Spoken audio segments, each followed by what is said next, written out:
specifically to human health. And I think there's an interesting piece around what are the drivers, what are the motivations. We were talking in coffee break about segmenting those, and it's clear from other health promoting initiatives, including in Scandinavian countries, that for young people, the environment is a driver. For middle-aged people like myself, promoting health is a much stronger driver.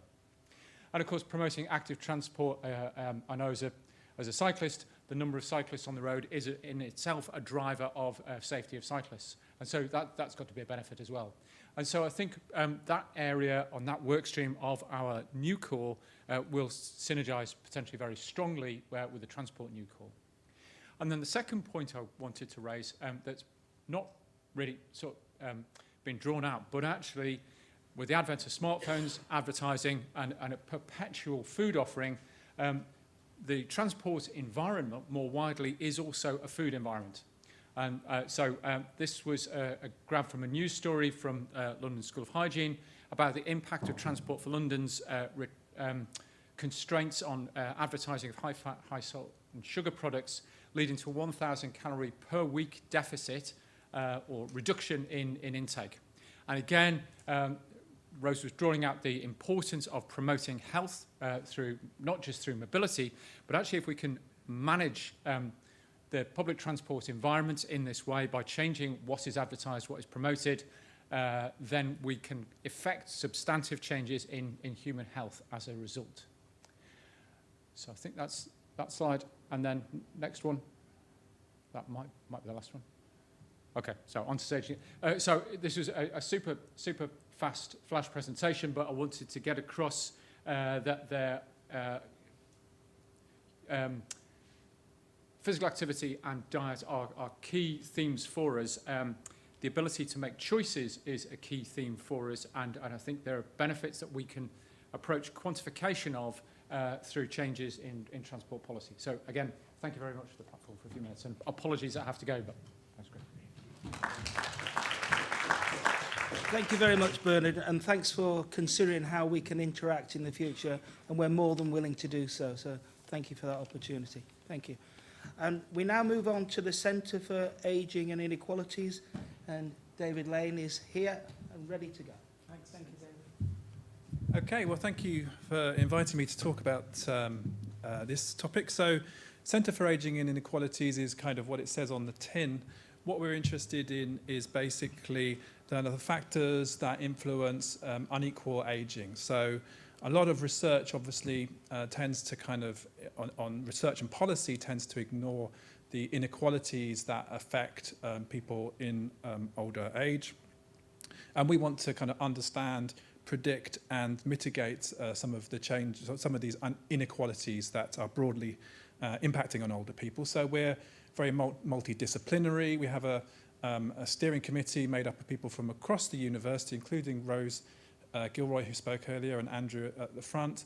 And we're kind of interested from sort of like the very micro level to the macro level. So from sort of cells to kind of societies in terms of looking at these things. So why do these inequalities kind of emerge? And what can we do to kind of help deal with those? So in terms of topics that we look at, broadly there's a theme around health, healthy aging, inequalities in healthy aging. So that's looking at things like healthy life expectancy, frailty, multi-morbidity, end-of-life care, this sort of thing. And there's also a kind of like socioeconomic, spatial, and cultural inequalities as well, which is obviously partly where kind of some of the links or synergies with transport come in terms of the geographical dimension of these inequalities. So this looks at sort of environments of aging, so the situations in which people age and what impacts it has on them. Work and retirement, which is what I work on. Social relationships and cultural diversity. So here are some topics that we cover within our team. And as you can see, all of these have some implications for mobility and transport. So you heard from Rose earlier. Rose obviously is, Professor Rose Gilroy is involved in housing and this kind of thing, and town planning, and that has implications for mobility. cultural participation, employment both have transport implications as well. If people are to be involved in volunteering or other activities in older age, there has to be a way in which they can actually get to those. Similarly, in work and employment, people who are living in rural areas have implications for work and participation and how they can be involved in those kinds of things in older life in an attempt to kind of increase well-being. I mean, another thing as well, I was thinking, listening to the presentation earlier, the presentations, you know, the people who work in transport are aging. I mean, you know, we've done work with train drivers and bus drivers and this kind of thing. And these are segments of the workforce that are kind of, you know, important, but they're aging and they have implications, has implications for working longer.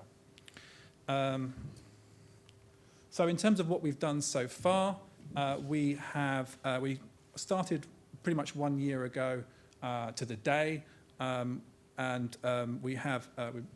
led by Professor Tom Scharf, who's for those of you who don't know, is a professor of social gerontology at Newcastle, and also Professor Shirley Jordan, who's a professor of French studies. So you can see sort of the range of people who are in our group, and it's much broader than that as well. So we partner with the National Innovation Centre for Ageing, who I'm sure you're aware of, but involved in supporting the development of products and services that respond to ageing workforce or ageing populations. And Voice as well, which is made up of members of the public and other groups in order to get their perceptions on the research that's ongoing. So there's a website there which basically gives some background to the things that we are doing and what we aim to do, and that will be added to over the coming period with details about specific projects that we're involved in. Basically, obviously, we want to be seen as a centre for excellence that is recognised nationally and internationally. We're organising the British Society of Gerontology conference. We've applied for research grants from the ESRC and Wellcome Trust. And we've got a range of different projects in the NUCoRE that I've kind of listed some of those here to give you a flavour of the sorts of things that people are doing within the NUCoRE. And so you can see some of the kind of potential links. As I said, I think I touched on it before, but civic engagement has transport and mobility implications, employment, intergender relations, these kind of issues. So they all have kind of like links for transport and mobility. So if you want to find out more about what we're doing or make links with us, then get in contact with Tom or Shirley or myself. I'm happy to talk more about the things that we're doing in the NUCoRE. Thanks.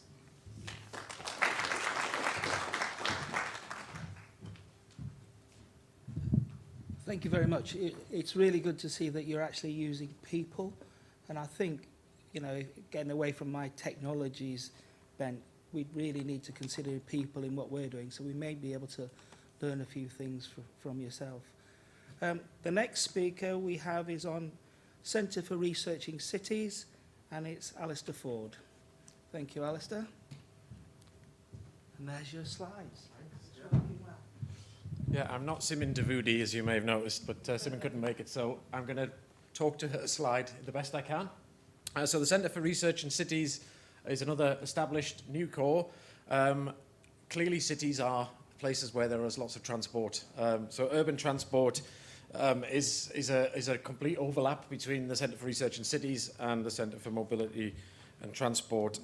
Cities are also full of people, so there are intersections between, you know, where people live in cities, the spatial distribution of those people, the social and cultural and ethnic makeup of cities as well, which all have important impacts on the types of transport that people choose and that is available to them. I think we've just been talking before about another interesting aspect is the space that transport takes up in cities. Transport takes up an enormous amount of land use in cities because of the inefficient modes that we often rely upon, and that space could be used for other more socially beneficial or environmentally beneficial activities. So there's an interesting trade-off there between space for transport versus space for other activities that cities need to conduct. Transport also connects cities together and connects cities to their hinterlands. So the kind of network of cities and cities in regions is quite an interesting aspect that the Centre for Research in Cities is looking into as well.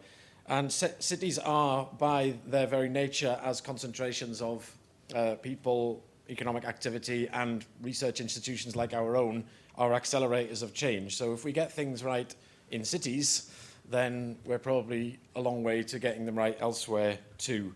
And my own personal interest is on land use and transport, so how land use planning and transport planning should really be done as one thing together, and how we need to do that in order to solve some of the challenges like decarbonisation. So there are 3 challenges, which are the ones that go that away, and 3 themes which go that away. So this is confusing for me as well. But the challenges are inequality and inclusion, which is led by Ted Schrechter in APL, Architecture, Planning and Landscape. So that looks at inequalities, so obviously the context of rising inequalities in our cities, what this means, where these happen, the politics of inequalities and how we might reduce them. But from a transport point of view, I think that sets out, there are inequalities in access to transport, there are inequalities in affordability of transport, there are also inequalities in access to technology. So if we're planning for smart digital transport, then there will be inequalities in who can make use of that. And that may be an age thing, it may be an income thing as well. And there are environmental inequalities, so we know that poorer people are more likely to live near polluted roads than more wealthy people. So, considerations around that too. And transport poverty, people that have no access to transport. Another one of the challenges is digitalisation. That's led by Phil James in engineering. So this is about things like the Urban Observatory here at Newcastle, which is a big resource that I think the Transport NUCoRE is already bought into, but could obviously make a lot of use of, a lot of Internet of Things type smart data coming in that we could use to understand the transport in our city here in Newcastle and how people respond to changes. And the final challenge is sustainability and resilience that is led by me.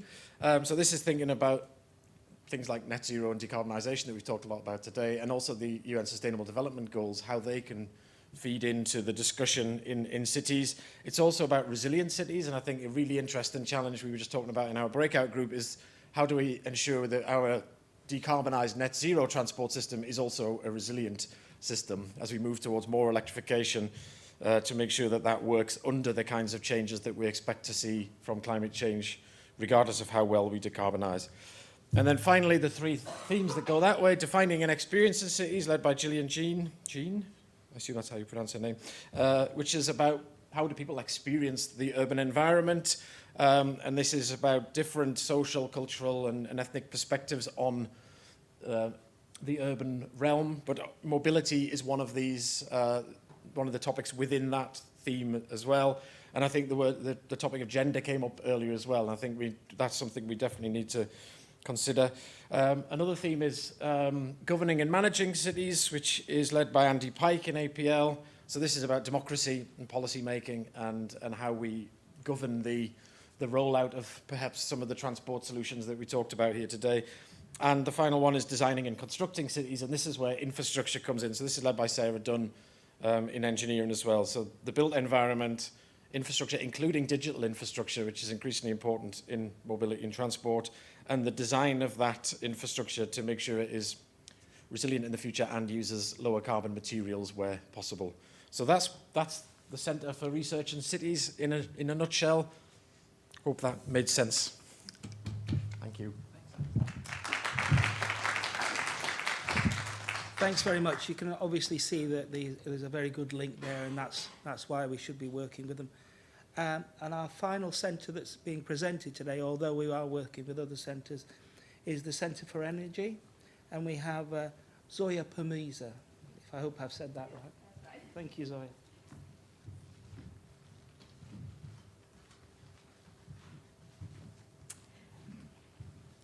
Hello, everyone. I'm presenting Center for Energy today, and I'm Zoya Pourmirza, the team lead of security and resilience of Center for Energy.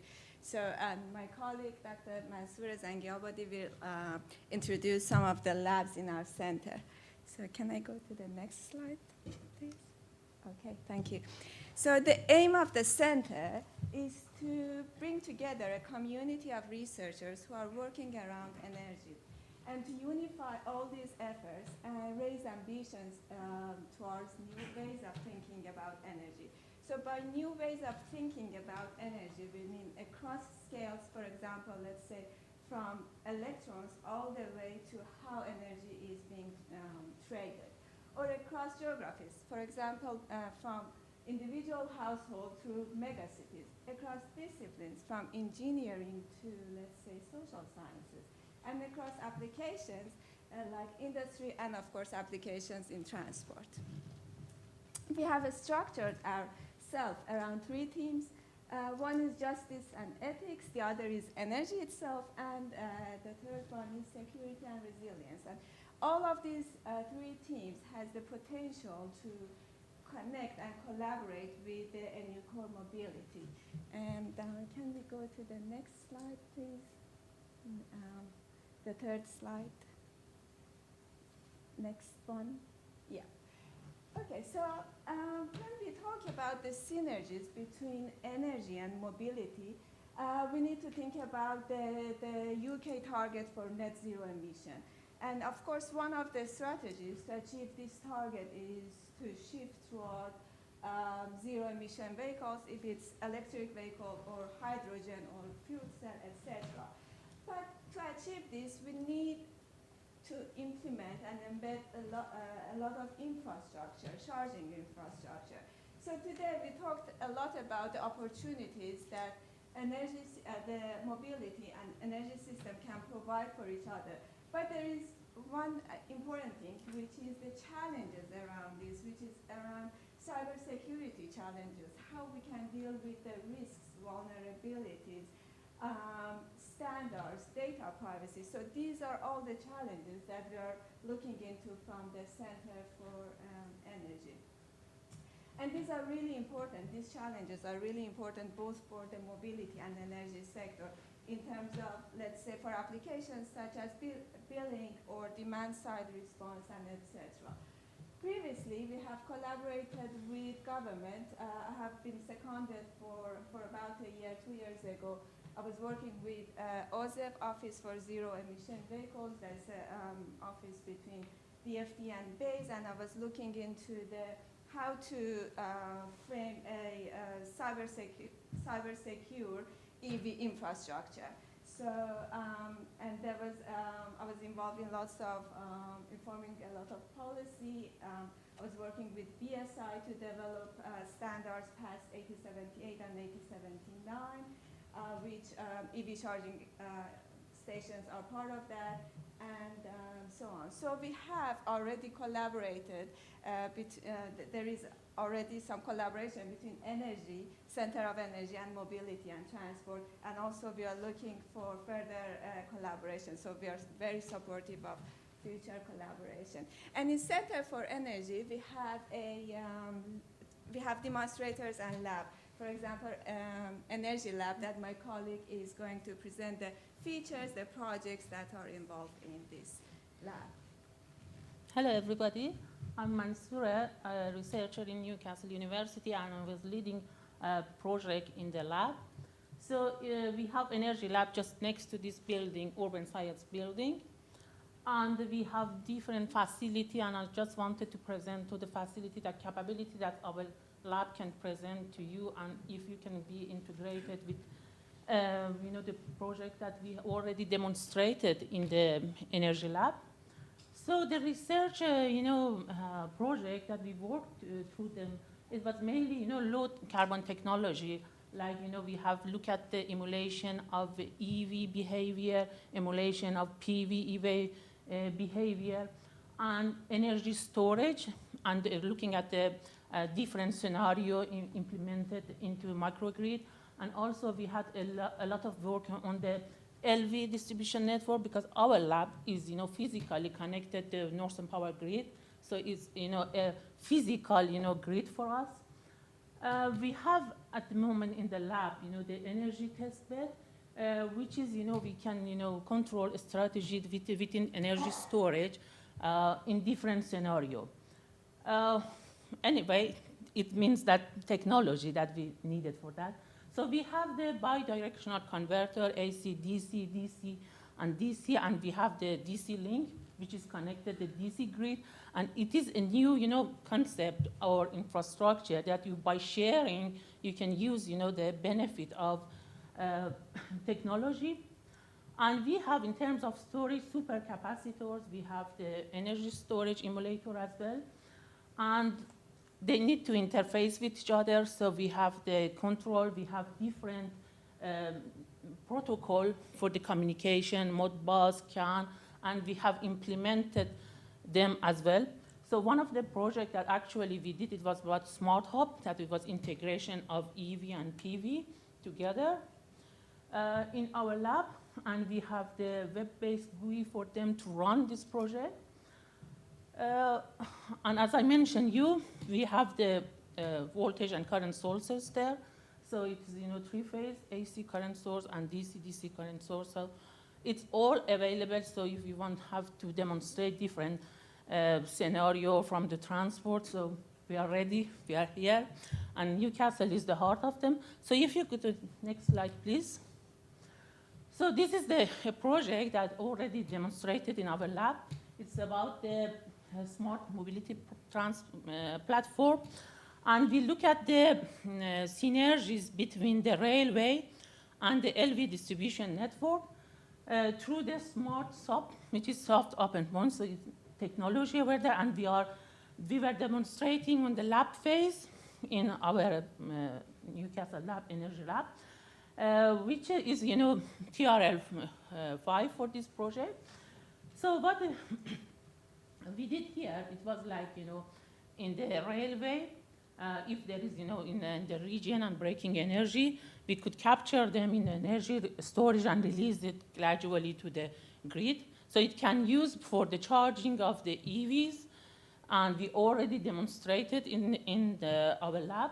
So and this project was a European project, so we have different partners from the Italy, from the Spain, from Denmark, and from UK as well. So it's a partnership project between whole Europe, and I think that from the lab perspective and capability that we have in Newcastle, and we have been the key partner of this project to demonstrate in our lab. Thank you. Mansoura. Thank you. Thank you.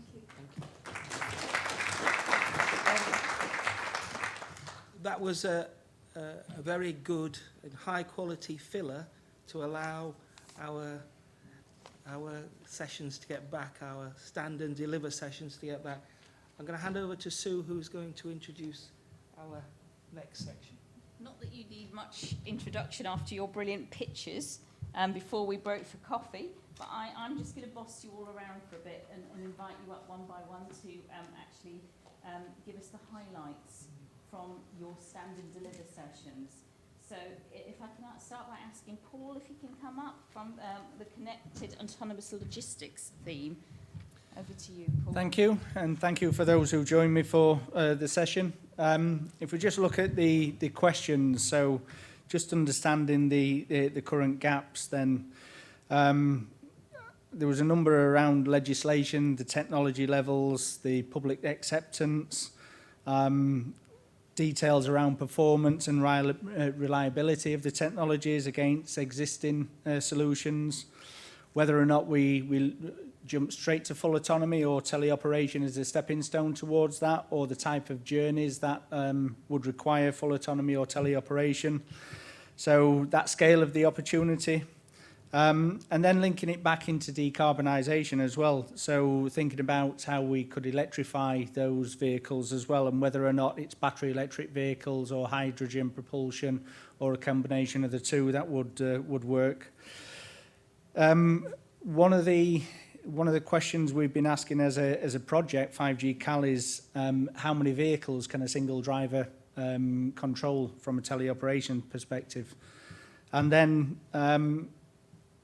thinking about synergistic activities as well. So how could connected autonomous mobility link into robotics and automated systems? So if an autonomous vehicle backed onto a loading bay, do you get an automated forklift truck unloading that vehicle and then storing it? So how it links into that, but then taking it the other way and thinking about the modal integration as well. when vehicles are coming in or containers are coming in off ships, etc. And lastly, in the gaps is really around the standards to operate in this space. In terms of question number 2, interested people in industry, government, academia, there is a lot of interest in this space already. We've certainly seen a lot of interest from government departments around potential future funding calls. Obviously, a lot of engagement with Newcastle University and Coventry University on our existing project. And then and obviously there is a pull from industry for these technologies. Whether or not it's at a commercial level acceptable to industry is a different question. Thinking about the funding opportunity, we've just heard about, I presume it was Horizon 2020 funding with multiple countries involved in your project. Thinking about, could we potentially tap into other funding sources for this, EPSRC, UKRI, Horizon 2020 as an example. Linking into other projects as well. So I think one of the gaps we have as well is a full understanding of what existing activities happening here in the UK, but also globally. And I was glad to see that one of the outputs of, or one of the objectives of NUCoRE is to look at linking all of that activity together, or having a good understanding of what's happening. Lastly, in terms of next steps, so firstly, around promotion of the trial and the success of the trial, engaging with government, coordinating workshops with interested parties to take part in that, accessing funding to help de-risk the development and adoption of the technologies, because it is a challenge to overcome those, and then partly understanding the legal aspects of connected autonomous mobility and logistics. So if anything goes wrong, who is responsible? Is it the operator? Is it the software company, the TLE operation? So understanding those legalities as well. So thank you. Thank you ever so much, Paul. I'm really interested to see how you're making the connections with all the different themes like policy engagement, decarbonisation. I was sitting thinking skills as well while you were talking. So obviously linking into society and Andrew and I's work and Jeff's work as well. Fascinating. Roberta, are you going to manage questions in your Mentimeter, or would you like me to invite questions as we introduce each? So the Mentimeter will be just the Slido, actually. There's just get the technology right. It's just going to be feedback for the session. So there's a number of questions there, but it's not related to this this event. So if there's any particular questions related to what has been... questions, for Paul, now that you haven't asked in the breakout, because you might have already done so. You don't have to, don't worry. We're letting him off. We're making them earn their lunch today, aren't we? So now could I ask Rose to come up and talk about Transport Society in Place and planning for the future? Thank you, Rose. Right, hi everyone, and thanks to those who participated in such a spirited way.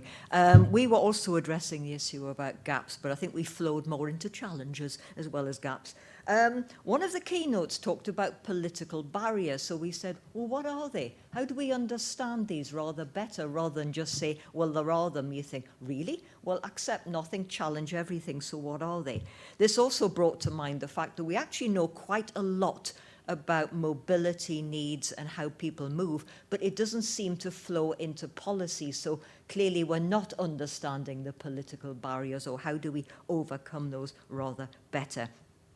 We were reminded in this from a colleague that the NIHR Observatory is actually expert in gap analysis and these sorts of things. And what we might want to do is to make linkages with them to help us sharpen our thinking.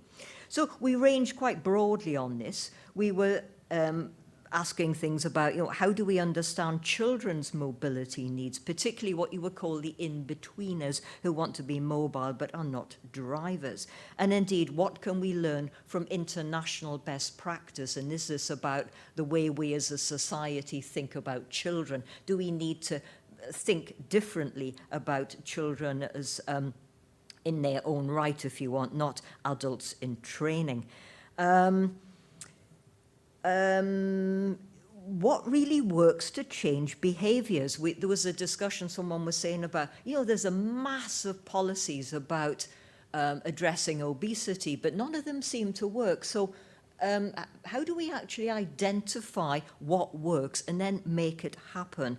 And thinking about something that Graham Grant was saying, that you can come up with solutions and people all want to sign up to general policies, but actually the nitty-gritty of the implementation is where it is, and how do we actually do that? How do we get from the idea to on the ground and get a public buy-in to what we are doing?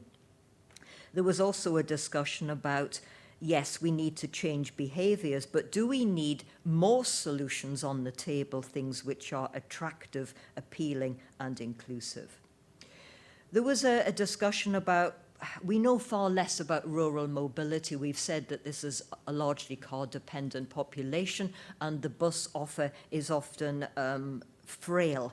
But there's a lot of filling in, comes from lift sharing and other kinds of patterns of, if you want, informality. What do we understand about that? How does it work? Is this a gap in the research which we could fill? We also talked about AV, so who's responsible? I'm sure insurance companies are all pulling their hair out or thinking about this one, but it was something that was raised. We talked about, we know about universal design. It's usually considered in respect of housing and buildings, but are there common links between the mobility and transport needs or vehicle design of children, disabled persons, and older people? Would this be a useful coalition?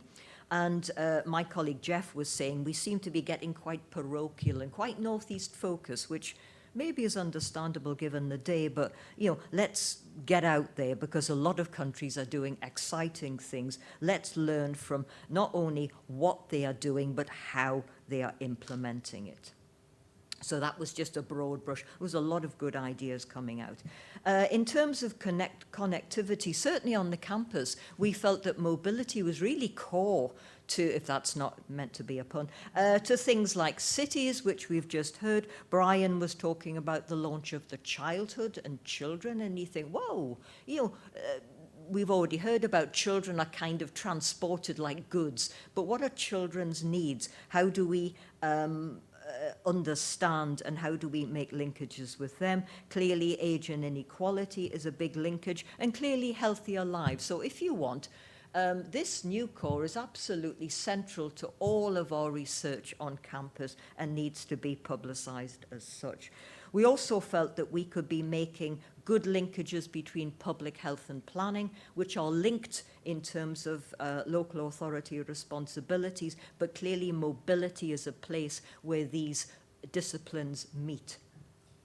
My colleague Jeff wanted to get house builders in a room, as opposed to me who wants to get them against the wall. But let's just embed this idea of 15 to 20-minute neighbourhoods.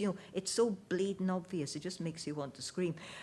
We felt that we'd cracked the city centre. It's what's happening on housing estates on the urban edge. Let's just embed it and let's just do it. We felt getting to a proposal was a bridge too far given the shortness of time, but we did understand that the people who are interested in planning and transport and mobility, there's only a smidgen of those people actually present today. This is something the business school and across the faculties, there are lots and lots of people who are interested in this. What we need to do is to bring them together and keep meeting regularly so we can generate ideas and drive those forward into research proposals. Thank you for your attention.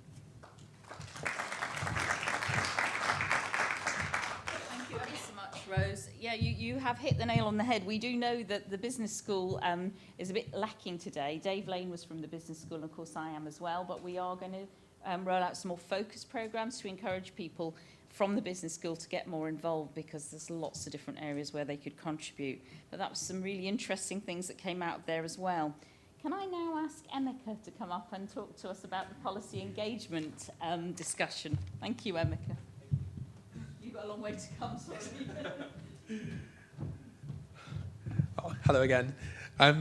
So I feel like policy engagement is the thread which is run through many of the different sessions today. And it's interesting, we spoke a lot about silos, and really what we probably need is another half an hour where we all go back into breakout spaces and talk about all of these challenges in the round. In our sort of subgroup today, we started with the why, and I think that's a really important place to start when you think about any kind of policy engagement, any kind of political influencing work. There are lots of different and equally valid answers to that question. One of them, of course, is putting Newcastle University on the map, showcasing the brilliant contribution that we make in terms of our socio-economic output. Another idea that kind of came out of our group was really just about kind of making the world a better place. I think there's the tagline at the bottom of this slide here from Newcastle for the World really sums that up quite nicely. And I think it's just worth keeping that in mind as we talk about our work. My own sort of academic background is social anthropology, and there's a sort of ongoing debate in the realm of anthropology around whether researchers should be engaged or not, whether they should interact with the realm of policy and politics. I've kind of always landed on the engaged side of that argument, and my view is that as academics, there's really a moral duty to ethically engage with political processes and institutions. So lots of different answers to this question, but I think that they're all valid. We started to answer the first question here around stakeholders. Who are the people that we need to be engaging with? And I talked earlier around the mix of policy and politicians. Really, there's a wide range of different audiences. There are, of course, sort of your government, sort of officials and ministers, both at a local and a national level, and also at a regional level, the importance of sort of metro mayors as that kind of grows. There's also looking at kind of international organisations, so the United Nations through their Sustainable Development Goals. These are also important audiences for us to engage. And then the other group that we discussed was third parties, so thinking about industry, looking at transport, for example. We know that lots of private organisations, Citymapper, Google Maps, hold a huge amount of data, and lots of that data is often key to enhancing our understanding of how people move about in cities and how communities are connected. So it's worth thinking about that really wide group of different stakeholders, different audiences. Thinking then a little bit about the next question, which was around knowledge gaps. Of course, there are huge knowledge gaps across this entire space, and we could talk about them all day. There were two that we wanted to focus on. The first was translation, and I think I touched on this point earlier on. I described myself earlier as a political consultant, but I could easily describe myself as a translator between people who speak the language of academia and those who speak the language of politics. And I think that there is a gap in the university, more broadly, around how we communicate and how we take, what we see as really clear, plain writing and evidence, and put it into a sort of framing that other people politically and in the realm of policy can really understand and engage with. And then I think the second gap that I really wanted to focus on here was the real world implication of what our sort of research and our ideas are telling us on people's lives. Now, this comes into a huge number of the things that we've already talked about today. We've spoken lots about behaviour change. And I think one of the things that's really key is understanding that people's behaviour, what they see as sort of metaphorically the good life, what they aspire to achieve, which, in our context in the UK, is very often a sort of detached house in a suburban area. That continues to be the truth here. And of course, when we look at some of our transport priorities, the 15-minute neighbourhoods, these things are just not compatible. And until you get people to understand and recognise that actually there is a different vision of how they can live, and that different vision is also a good life, you lack the political mandate to get the changes sort of embedded in society that we, of course, need to embed. So I think that's something we need to develop. We need to really start to understand how our proposals tangibly impact on people's lives, and how, therefore, that connects to the vision that we are essentially selling. It's not just knowledge that we're selling, it's a vision of a different future, a different alternative. And the kind of final point that I wanted to talk about was the how. It was the how to influence, how to get people to kind of to connect to these ideas. And I think there are some really simple sort of hygiene factors here. One of them is about consistent, targeted, and solutions-focused engagement. One of the challenges that I often see with people who seek to influence government is they'll kind of go and they'll say, well, I've got this brilliant proposal, here's my idea, and then 6 months later when the government publishes a consultation on the issue, they don't respond to the consultation.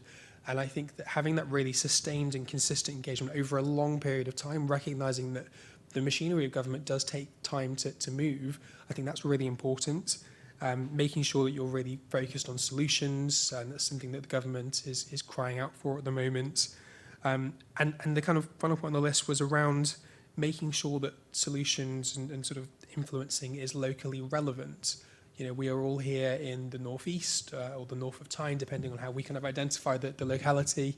And you know what is very clear, and this is fast becoming a mainstream view down in Westminster and Whitehall, is that sort of the universal policy solutions that have been championed through our sort of very Westminster-centric, centralised model for a very long time in this country don't work. We have to have different place-based solutions. We've got to have different solutions that support different demographics. And I think in terms of communicating to government, there's a real appetite for knowledge about how to sort of contextualise different ideas and different solutions. They're all the kind of main ones that I wanted to talk about. The final question that was on the list, which was sort of who are our leads, my answer to this is a little bit of a cop-out because we don't have a clear answer to this yet. You know, this is an open question, and from my perspective, I'm really keen to kind of work with you all to lead this work. There are lots of different ideas in the room, and really I would love to sort of talk to you all separately and look at how we can harness those ideas and take them down into Westminster. Because fundamentally, I'm not the expert here. I'm not an academic as much as I've sort of grappled with the question of whether to do a PhD. You are the people who have these ideas, and I think it's really important that we can find a way to unlock them. So thank you to everyone who came along to the session for your ideas, and thank you to everyone here.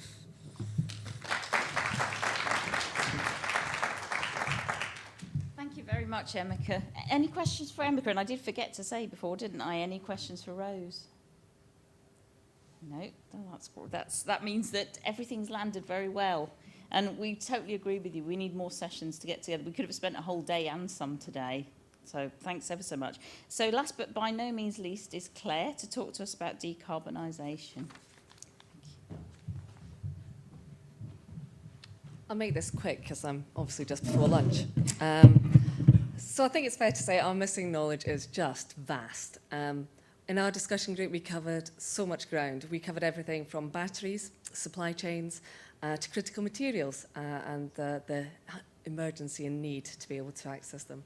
We looked at the resilience of the grid, energy efficiency versus energy reductions. We also looked at the technological challenges that were really cross-modal on that front. But then we also touched on modes, and one of the interesting ones that really bubbled to the surface was buses. It's the unloved cousin, you know. We all like to talk about sexy aeroplanes and, oh, aren't these amazing trains and the new facilities. But it's actually buses that really transmit the most people around. It's that surface transport that is really crucial. And if we could just get that modal shift from people out of their cars onto buses, well, we'd actually be doing quite a good job. So I suppose on top of that, we covered specific modes, as I said, buses, but also with the buses question, it was quite interesting. It's where they can be used.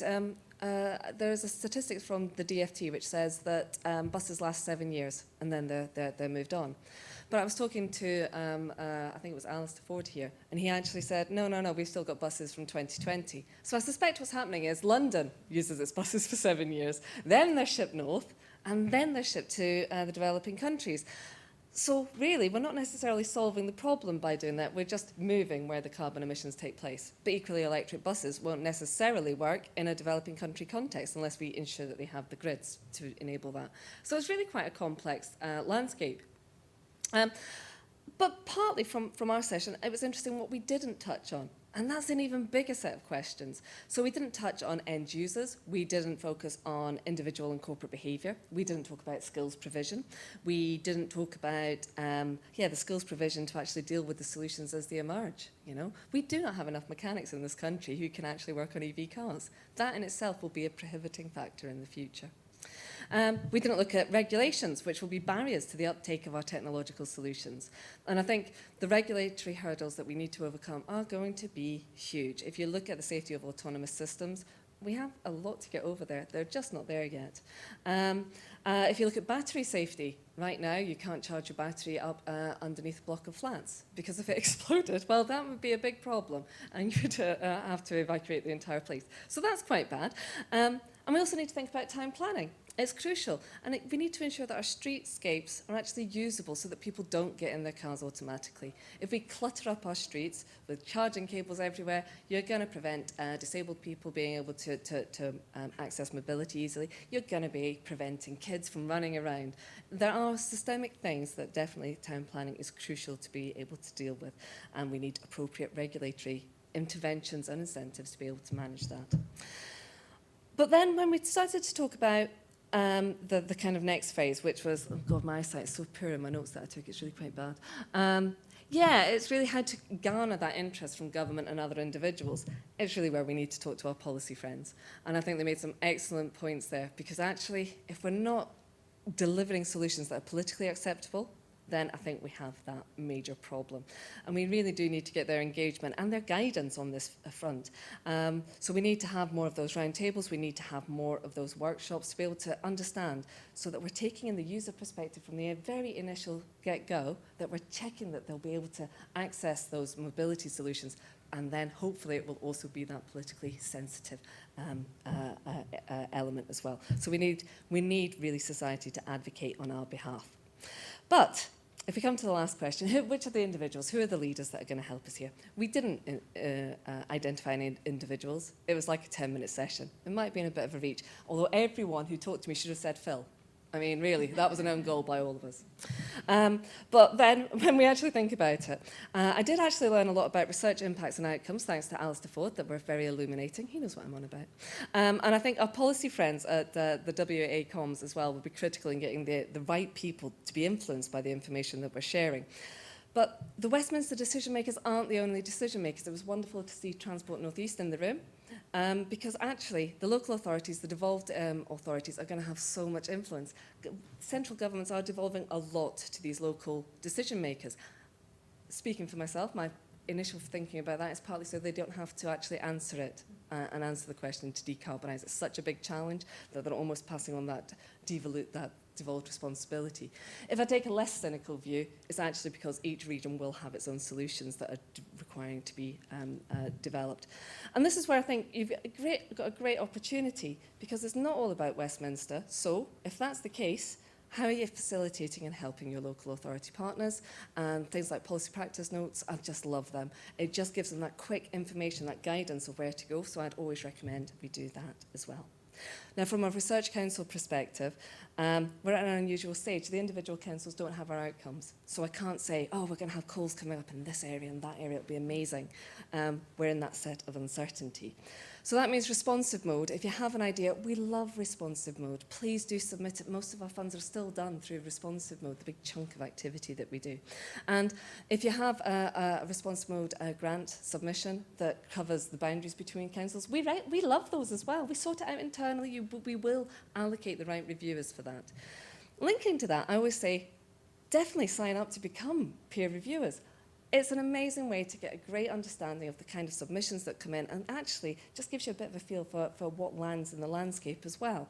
It's always fascinating when you've been a peer reviewer to be able to say, I gave it such and such, but it wasn't funded, or I gave it such and such and it was funded, and just understanding what the panel finds interesting. I personally love the process. I love a panel meeting, and just when you get to see those ideas being teased out. And I would say I'm wrong every time. I never get it right, who will be funded or not funded. I never get that zeitgeist, but I love the process as a whole. So yeah, do undertake peer review. Really, what I'd like to say is, though, attend the workshops. There'll be a load of workshops coming up in the next few months when we do understand what we're doing from our financial settlement. You'll find a lot of workshops that are basically starting to say this is our strategy moving forward. So if you've got the opportunity to engage in those workshops, really do, because actually that's your moment to influence us as research councils. But yeah, we recommend just engage with us, drop us a line, attend our workshops, and that's a really good way to influence us. And thank you very much.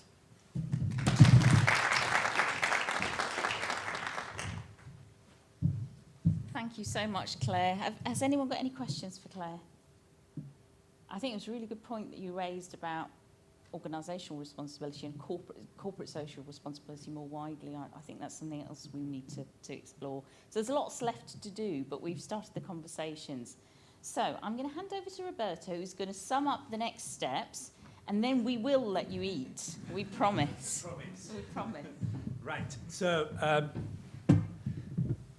Slido, no Mentimeter. So, if you can please bring you, I think you know by now how these things work. We've done quite a few of those in the last 2 years. So if you could please get your mobile devices and either scan that QR code or go to the website and add the session number there.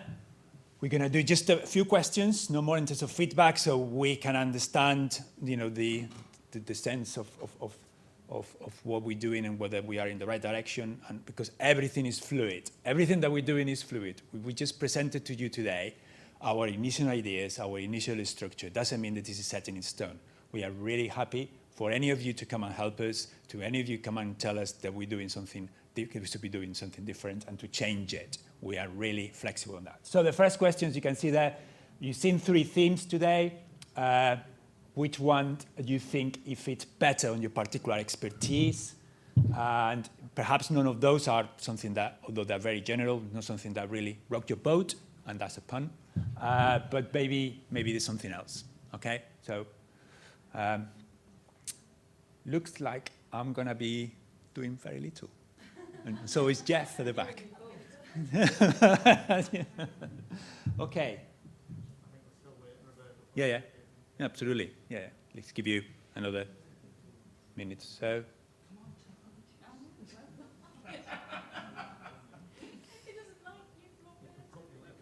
It's okay. Don't take it personally.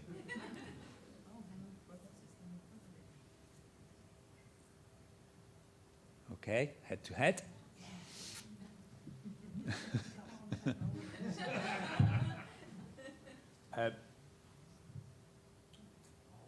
Changing your mind once is okay, twice is cheating, okay?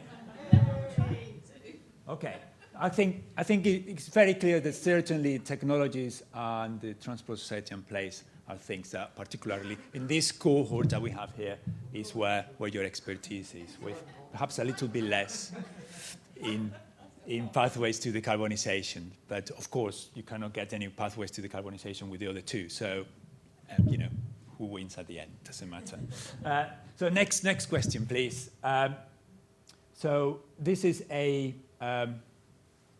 word cloud, if I remember correctly. So what are the main research challenges for mobility and transport? So it's free text for you to write, very succinct, no a sentence, no war and peace, couple of words, and then we will see what happens in there. Geez, okay. I hope that is a spelling mistake.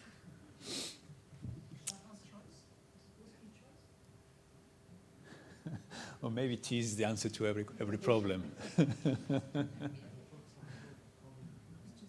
Okay. I think it's fair to say there's something that's very clear, and a lot of things that might underpin that. Okay. Very good.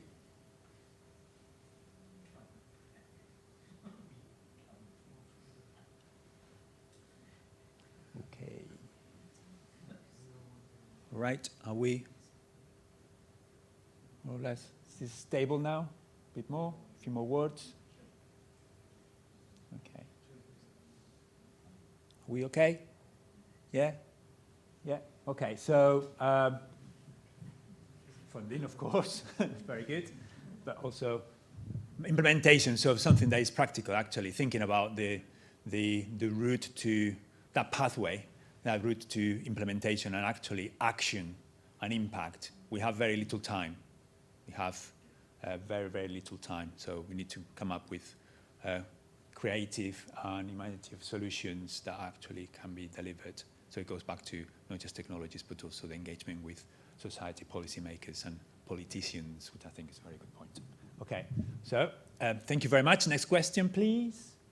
Okay, so this is about our own activities in the NUCoRE. So what do you think we should be doing next? So today is the launch, official launch. We've been working on the background for a while, but now it's sort of gone public as such, at least internally. What is it we need to do next? So there's 3 ideas in there, but by all means, it could be something else, all the above, clearly.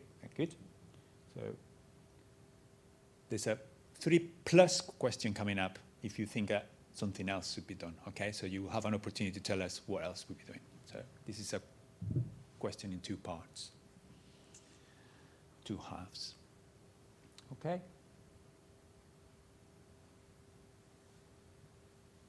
Okay. I think that's kind of quite stable. So, there. We need to do everything, but perhaps the first thing we do is a sandpit. I think that's probably the result of that. Thank you very much. So the follow-up question on this, next one please, is something else perhaps? So those are only 3 ideas. Is there something else? Is it free text for you to say what else we need to do? So there was potentially a sandpit there to explore some of the specific 4 areas that we've been doing on Stand Deliver. There was a research-led seminar or some fact-finding event where we know what we're doing, what we are, but it's looking at background and current, not looking forward. But is there anything else that you think we should be doing? Definitely a proposal, that's clear. Okay, quite a few things in there. Roadshow to different schools, that's an interesting one, definitely something we will pick up. Okay, very good.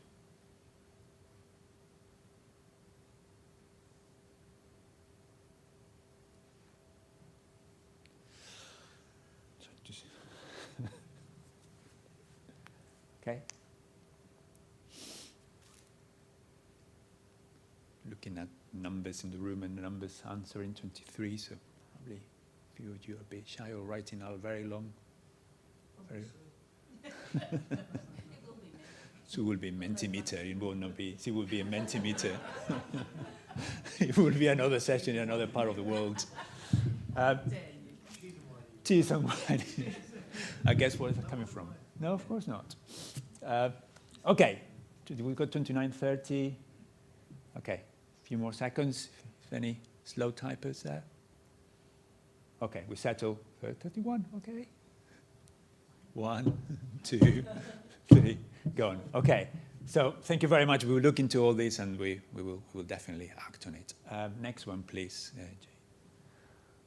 Okay, so this one is about just voting. 1 to 5, there was no way of doing this in much prettier way, so I'm sorry you have to just look into it. But basically, on a scale of 1 to 5, how likely are you to engage with us? It's not just us, 5, 6, that we have 6, Jeff at the back, that we are doing this. This is everybody's piece if you want it, so you can come and lead with us. It's absolutely no problem. No, so this is the second part. So there's scale 1 to 5, how likely are you to join us, and will you consider leading some initiatives, yes or no? So we couldn't do this in a different way, so this is the technology, trying to work around. Oh, okay. Poor questionnaire designer, yes. I will fail myself on that question. Apologies. So I'm assuming that you are very happy to contribute, but if you want to just let us know or drop us an email. So apologies, I didn't check that. Okay. So next one, please. So this is the final question. Is it question 5, this one? Jade, can you just wave? Is this the final question? Yes, the final question, yes. So we really hope you enjoyed today. It's not over yet. There's lunch, so you might actually, so I'm sure the lunch is wonderful, but, with that caveat. I hope you enjoyed today, but if you could give us any feedback on what we've done. Okay. That would be great. So it's just free text for you to write in there. And something constructive, please.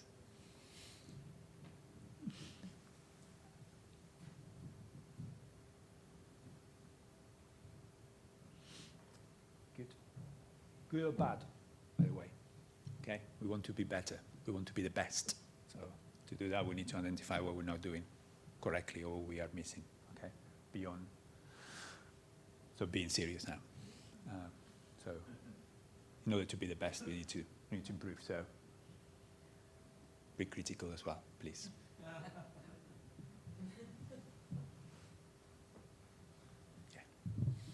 Okay. Got 21 responses there. We were at least 31 last question, so 10 of you are very shy.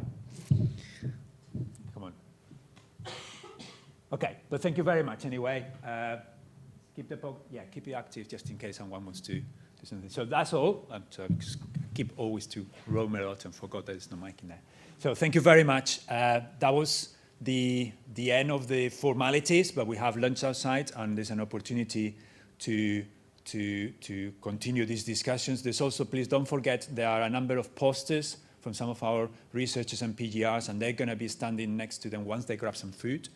So please do go and engage with them. It's near the area where we were doing the stand and deliver sessions. Please do go there, have a look at some of the small samples of work that our researchers are doing, which is great, and it's linked to all the things that we've done. The last thing I would like to say, and I'm sure my colleagues will join me in that, is to thank our external speakers and people that have actually dedicated the time and effort to come and talk to us, and all of you for your contributions and your time with us. So thank you very much, and I'm looking forward to continue working with you. Thank you.